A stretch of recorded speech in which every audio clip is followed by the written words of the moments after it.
जिलाधिकारी चित्रकूट व पुलिस अधीक्षक चित्रकूट की उपस्थिति में सीजी इंटरनेशनल स्कूल करवी में यातायात जागरूकता कार्यक्रम का आयोजन किया। छात्र छात्राओं को यातायात नियमों का पालन करने के संबंध में किया गया जागरूक। आज जिलाधिकारी चित्रकूट पुलकित गर्ग एवं पुलिस अधीक्षक चित्रकूट अरुण कुमार सिंह की उपस्थिति में सीजी इंटरनेशनल स्कूल करवी में यातायात जागरूकता कार्यक्रम का आयोजन किया, जिसके माध्यम से छात्र छात्राओं को यातायात नियमों के संबंध में जागरूक किया। कार्यक्रम में जिलाधिकारी द्वारा छात्र छात्राओं को यातायात नियमों की जानकारी दी तथा सड़क दुर्घटनाओं की रोकथाम में सावधानियां अपनाने के संबंध में विस्तृत रूप से जागरूक किया। पुलिस अधीक्षक द्वारा वाहन चलाते समय हेलमेट व सीट बेल्ट के प्रयोग, नाबालिगों द्वारा वाहन न चलाने, नशे की हालत में ड्राइविंग से बचने तथा सड़क पर निर्धारित गति सीमा का पालन करने जैसी आवश्यक बातें बताई गई। साथ ही साथ कार्यक्रम में उपस्थित बच्चों को यातायात नियमों का पालन करने और अपने माता पिता, परिवार और समाज को भी इसके प्रति जागरूक करने का संदेश दिया गया।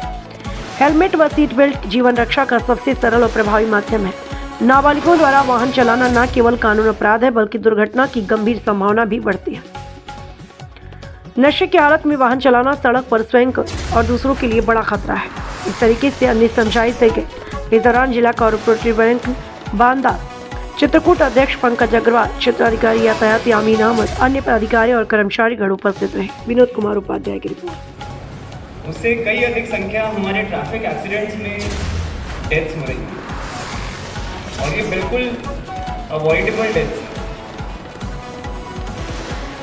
इन अवॉइडेबल डेथ्स में सबसे ज़्यादा दुख ये होता है कि जहाँ पर मात्र कुछ हम सेफ्टी के प्रिकॉशंस रखें, अपनी अवेयरनेस रखें, तो हम उन डेथ्स को अवॉइड कर सकते हैं।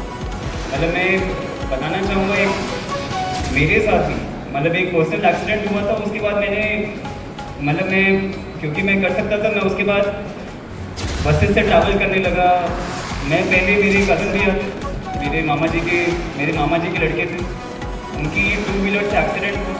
वो किसी एक बस के साथ एक्सीडेंट हुआ और उनकी डेथ हो गई। तो मैं उससे पहले बाइक चलाता था, स्कूटी चलाता था, बाइक चलाता था। लेकिन उसके बाद मेरे सभी पेरेंट्स ने कहा कि 2 व्हीलर चलाना जो है, वो मैं दिल्ली में रहता था और सेफ नहीं है, अभी तो मत चला। उनको डर आ गया। जाहिर सी बात है, किसी के भी परिवार में ऐसा कुछ होता है तो एक मन में डर आ जाता है। तो उसके बाद फिर मैं जब भी जाता था, कॉलेज भी जाता था, कहीं भी जाता था, तो फिर मैं बसेस से ही जाता था, मैं 2 व्हीलर से नहीं जाता था। तो मैं मात्र इतना बताना चाह रहा हूँ कि एक ऐसे परिवार से जिसने इस दुख को झेला है, इसको बहुत करीब से देखा है, तो आप लोग अपने परिवार में कुछ विशेष चीज़ों का, स्पेशल चीज़ों का ध्यान रखेंगे। ये जो बिल्कुल ट्रेजेडी है, इसको हम अवॉइड कर सकते हैं।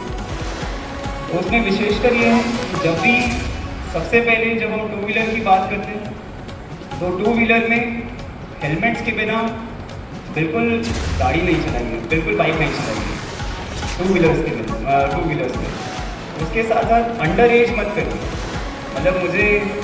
मैं भी जानता हूँ, मैं भी रहा हूँ, आपकी उम्र में मैं भी रहा हूँ। कई घरों में होता है कि जैसे ही बच्चा 15 साल का हुआ, 14 साल का हुआ, 16 साल का हुआ, बिना लर्निंग लर्निंग का भी ड्राइविंग लाइसेंस होता है, वो 16 साल के बाद मिलता है, 6 महीने के लिए मिलता है। लेकिन बिना लर्नर ड्राइविंग लाइसेंस लिए 16 साल पे, 17 साल पे कई बच्चे जो हैं वो स्कूटी चलाने लगते हैं। जब भी लर्निंग का ड्राइविंग लाइसेंस लिया जाता है तो उसमें कई रूल सिखाए जाते हैं, कई चीज़ें बताई जाती हैं कि ये ट्रैफिक सेफ्टी का क्या मतलब है, इन साइनिंग्स का क्या मतलब है।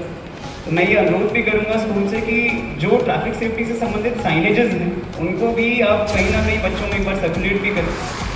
आप अपना बिना लर्निंग लाइसेंस लिए या बिना ड्राइविंग लाइसेंस लिए बिल्कुल 2 व्हीलर या 4 व्हीलर ना चलाएं।